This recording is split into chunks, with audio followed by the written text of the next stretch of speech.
In mixed martial arts, fight-ending sequences come in all shapes and sizes.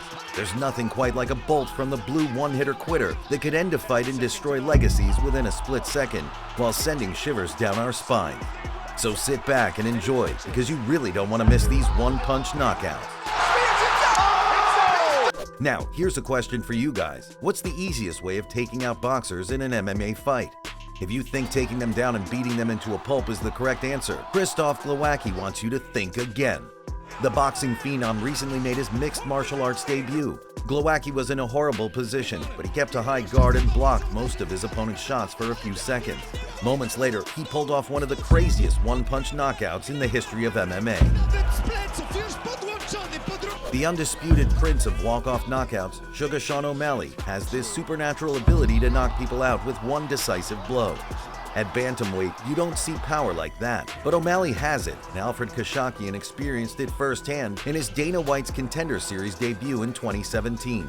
The fight was close, and major props to Khashakyan for giving O'Malley a run for his money, but Sugar Sean had the last laugh with a right hand down the pipe. That is it! White to his feet, and he is still... A couple of years later, O'Malley had a deja vu against Eddie Wineland at UFC 250. Wineland came out hot, but he ended up getting knocked out cold. Signed, sealed, and delivered.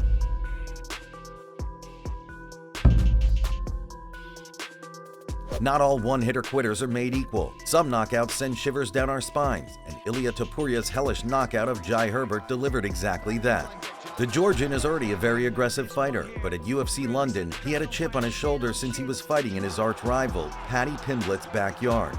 Paddy Pimblett, win or lose, I want to fight you next and kick like I did the last time. You. Needless to say, the crowd booed, and Topuria almost let his emotions get the better of him by fighting recklessly.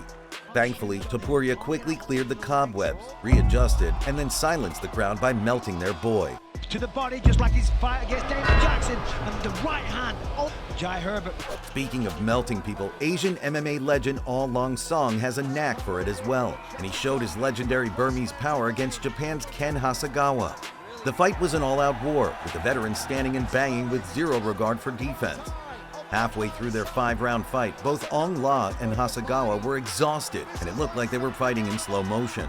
Round 5 was the sloppiest, since both fighters were winded due to non-stop punishment.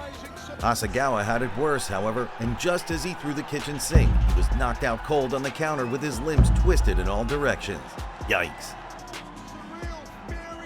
In another clash of Asian MMA legends, Martin Nguyen pulled a rabbit out of his hat against Filipino phenom Eduard Folayang. The lightweight title fight between the two at one Legends of the World was action-packed, with Folayang displaying his flashy wushu skills. Folayang went for a plethora of spinning attacks that troubled the comparatively flat-footed Nguyen early on. Although flashy and adrenaline-pumping, Eduard's spinning attacks got more and more predictable as the fight progressed. Nguyen started making reads on Folayang. Once he found the perfect opportunity, he cashed onto it with ruthless precision.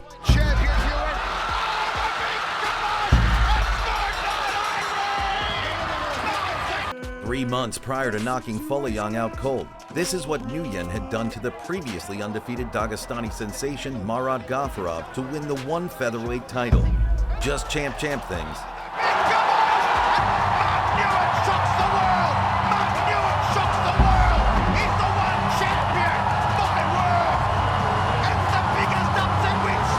Now, who doesn't like showboating in MMA? If you do, then this Michael Venom Page knockout is for you. A true MVP of the fight game, Page loves dancing around the cage with his wide frame and stance switching, which he uses to pick his opponents apart. MVP's fight against Giovanni Molillo was yet another masterclass.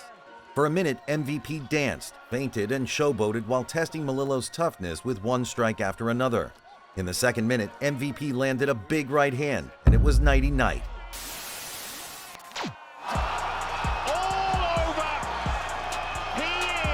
Like Michael Page, Michael Chandler's another Bellator MVP who's known for his high-octane and explosive fighting style, which has put a number of people to sleep. That's only a glimpse of what he is truly capable of. At Bellator 157, Chandler delivered one of the most devastating knockouts of his career against the elder pitbull Patricky Freire. The fight lacked action. The first minute was more of a swing and miss contest. In the second minute, Chandler landed the first clean shot, a stinging jab. And early in the third, the American cleaned the Brazilian's clock. Easy as you like. And it's over. Michael Chandler. Next on our list is Dana White's favorite fighter, Francis Ngannou. He has more power in his punch. We have a machine out there called the Power Cube, and that machine, Francis registered the highest ever power punch. From the sand mines of Cameroon to knocking out some of the biggest names in the sport and capturing UFC gold, Ngannou's story is incredible. His fight against Alistair Overeem is a shining chapter of his tale. The Predator had knocked multiple people out cold prior to fighting Overeem, so the veteran tried to mix things up with takedowns when they fought at UFC 218. Ngannou wouldn't go down, however. At range, the two patiently waited before going for broke and swinging for the fences. Overeem missed, but Ngannou connected with a thunderous uppercut followed by a super necessary hammer fist as Overeem fell.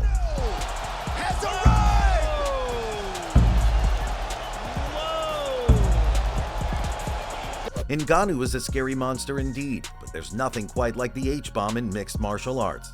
Known as Decision Dan early in his career, Henderson developed his H-bomb, or his devastating overhand right, as he progressed in his legendary MMA career. Style of fighting, because he head kicked him. While he unleashed his most lethal weapon on several unlucky fighters, Michael Bisping suffered the most damage at UFC 100. Hendo launched his H-bomb time and again in the first minute, but missed by small margins. In the second minute, he clipped Bisping with one that didn't land cleanly. It was still enough to rock the Brit, however. Bisping weathered the storm, but Henderson continued to launch one missile after another until he finally landed one clean in the second round. The Brit was out cold.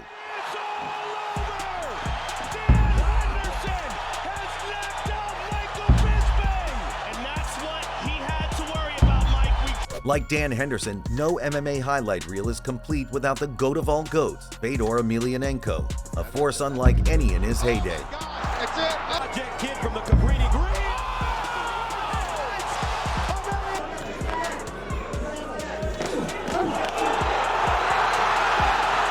In his prime, the last emperor took out everyone, including OGs and newcomers like Andrei Arlovski, who gave him a lot of problems when the two locked horns in 2009.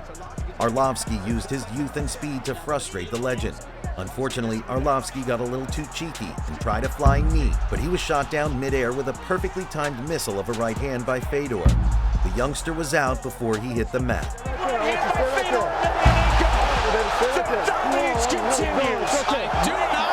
Not every flying move backfires, especially when you're Anthony Pettis. Think of a better way to bring down the curtain. After a legendary career at featherweight and lightweight, Let right hand down the middle, just clips him. Pettis scored one of his biggest career wins in his welterweight debut against Stephen Thompson. Being the better striker, Wonderboy picked Pettis apart for 2 rounds, teeing off with punches and kicks from his wide, side-on stance. Just as it looked like Thompson was on his way to a comfortable victory, Pettis channeled his inner Clark Kent, and bam! Superman 1, Wonderboy 0. Goes off. Oh no, he just threw a Superman punch. It looked like he went off the fence. He threw that Superman punch right on the chin. Wonderboy goes down. The pocket version of Wanderlei Silva, Jessica Andrade is the hardest hitting female in the smaller division. Seems like a matter of time, Man, Mike. Gonna Wilter. Looking for it right now. Body. Stop the fight. Just stop the fight. Jessica! Can't lift there. She'll still get Kimura. Andrade packs a supernatural amount of power in her punches, and when she hits people, they don't freaking move, like Karolina Kowalkiewicz didn't. The Pole had a tough time dealing with the Brazilian's pace and pressure at UFC 228. The Brazilian blitzed forward and tagged her opponent at regular intervals. How many shots can a person take? Not many if Andrade is the one hitting, and Kowalkiewicz's chin was cracked within 2 minutes.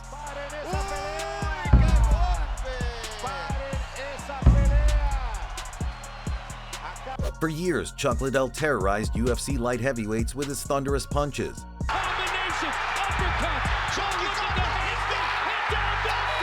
It might be hurt. Randy trying to close in though now. And he goes down. He's down. And Chuck Liddell. MMA is a weird sport, however, where karma strikes every now and then.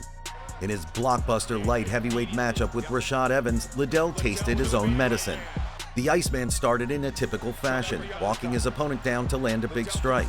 While round 1 saw little action, Liddell managed to land a couple of bombs. In the second round, Liddell tried to do the same, but Evans was having none of it. With his back against the cage, Evans launched a rocket and demolished the towering MMA legend with 1 strike. No, you won't. Check Liddell moving forward. Boom! Right on the... Look at this again. What Evans can do, his teammate Kamaru Usman can do better.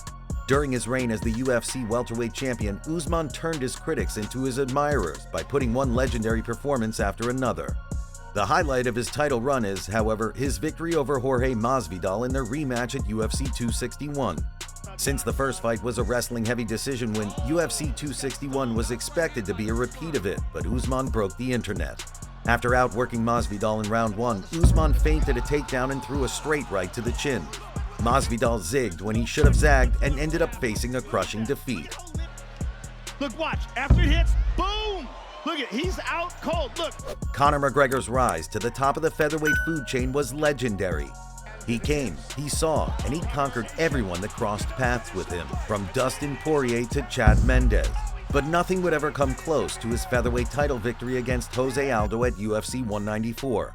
Heading into the fight, tempers were flaring because of McGregor's brutal psychological warfare. I don't want to scare him anymore. He's petrified. He went running before. So now I'm going to take the opposite approach. Cuddle him, look after him, whisper sweet nothings, tell him it's going to be all right. It will be over quick. And hopefully get him into that octagon December 12th and then end his career. Aldo was furious for getting dragged through the mud and he wanted to punish the Irishman, but his emotions got the better of him. The fight started and Aldo lunged forward with reckless abandon. McGregor countered with a left hook and that's all she wrote. Are you not entertained?